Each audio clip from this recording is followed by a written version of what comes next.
стресс авна, ууралж бухимдна, инхри байх тэр нөхцөл боломжоор нь хангана гэхчлэн тий. Гүгүүд маань ч гэсэн тэр гой зүүн мэдрэмж, тэр гой сайхан байхыг багаасаа мэдрэх ёстой юм байна гэж бодоод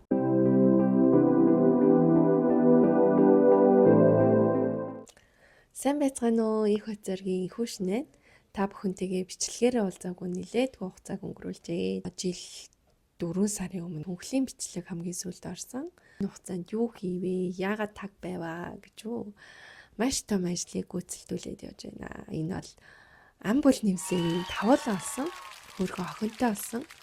Охиноо үлгээдэж аваад одоо 5 сарыг үдсэн байна. Тэгээ охин маань одоо хөргөн эргэж хөргөөдөг, бор олонд орох гээд завгүй ээжийн маань өдөр хоногуд эхэлж байна.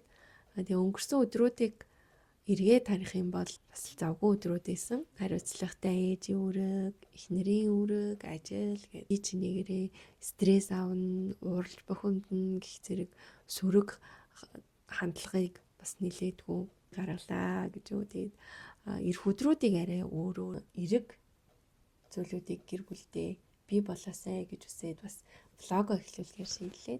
Энэ удаагийн влогоор болохоор тийм охинтой болсон мэдрэмжээ хуваалцмаар санагдсан. Өмнө нь 2 хүүдээр болохоор ерөөсөө энэ мэдрэмжийг аваагүй. Тэгээд охин хүү өөрөө тийм байгаа л тийм инхри ялдам тийм эмгтээлэг байд юм байна шүү дээ. Тэгээд миний айлынхаа талын хүн биш. Тэгээд хувцалтан дээрээс тэр бас тийм гялцал тод хурц өнгөтэй хувцс өмсдгүү. Аль болох тийм завсрын хүний нүдэнд тийм өртгөөргөө өнгүүдийг сонгож хувцалдаг. Нүрээ будахын хувьд бол өмнө нь бол яг өдөр тутамдаа хөнгөн буддаг байсан. Тэгээд том хүүгээ гарснаас хойш бол нүрээ бол будахаа болсон. Арьс арчилгаагаа хийгээл нарны тосоо түгээл гарцдаг. Ирээл байж байгаа л арьс арчилгаа нүр цэвэрлэгээ хийгээл унтцдаг. Тийм нэг бодлын амарч юм шиг тийм өдрүүдээр явж ийсэн. Тэгээд охинтой болсон яагаад ч юм тийм эмгтээлэг баймаар байх ёстой гэсэн тийм хандлагуудыг олж ирсэн. Яагаад тэгэхээр охиноо манай монголчууд юу юм тийм штэ ах эгчийнх нь багцаа хувцыг дүүнэрт нь өмсөөл явцдаг.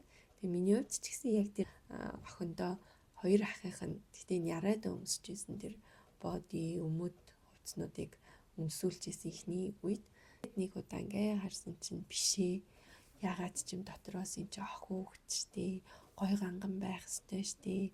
Ядчил ягаа өнгөтэй хувцас ингээл баадаг толгоон гоё зүүх ёстой штэ гэсэн тийм дотор хүмүүнээс маань тийм анхааруулга ч юм уу тийм мэдрэгдэжсэн. Тэгээд би өөрөө тийм биш болохоор охиндоо бас тэр зүйлүүдийг гаргаж өгөхгүй байх юм болов уу гэд бодсон. Өөрөөсөө эхлэх ёстой юм байна. Би эмгтээлэг байх ёстой юм байна. Эмгтээлэг болох ёстой юм байна гэсэн тэр мессежийг бас өөр дээрээ тулгаж авсан. Бас энэ мессежийг өгсөн пана дунд хүү маань 3 настай тийм сэтгэл хөдлөл өндөртэй, эмоцтой, сэтгэл хөдлөлөө шууд илэрхийлждэг, шууд хилдэг тийм төрлийн хүү байдаг. 100 нэг удаа палаж өмслөө гэсэн хүү маань харчаад баярлаад нүдэн сэргээд чи палаж өмссөн юм уу? Ирэгдэг палаж өмссөн биз дээ. Хөөхөн байна гээл тий. Бас нэг онцгой тохиолдол гараад нүрээ бодсон чинь нүрээ будцсан юм уу? Уруулаа бас будцсан байна. Хөөхөн болцсон биз дээ гээл. Тэгэл дараагаас нь буддгөө өдрүүд маань үргэлжилсэн чинь чи уруулаа будаач. Уруулаа будаарэ гээл сануулаа л тий. Тэгээ энэчнээс би би ч 2 хүүтэйгээд юусоо тэрийг нэг анзаарахгүй байсан чинь хүүгүүд маань бас тэр гоо зүүн мэдлэгтэй байх ёстой юм байна гэдгийг олж харсан л да. Ягаад тэгэхээр ирээдүйд хүүгүүд маань том болоод бас нэгэн айлын хөргөө охиныг авцсан, хайрлаж дурлана. Тэр гоё эмгтэйг бас гоёор нь байлгах ёстой. Тэгээ цаашлаад охтуудтай болно. Охтуудтай гоё сайхан байх, инхри байх тэр нөхцөл боломжоор нь хангана гэхчлэн тий. Гүгүүд маань ч гэсэн тэр гоо зүүн мэдрэмж, тэр гоё сайхан байхыг багаасаа мэдрэх ёстой юм байна гэж бодоод би өөрөө бас эмгтээлэг гоё сайхан байх шийдвэрийг гаргасан.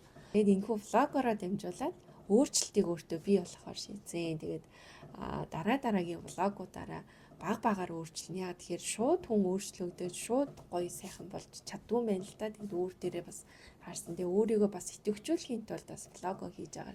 Алхамаар бас эмгтэй болгоо шийдсэн байгаа. Тэгээд влогуудыг маань бас алдалгүй үзгийг хүсэх юм бол доорх subscribe, like дарахаа битгий мартаарай. Тэгээд дараагийн бичлэгээрээ хэрхэн өөрчлөлтүүдийг хийхийг хамтдаа харцгаая. Дараагийн бичлэг өртөө баяртай.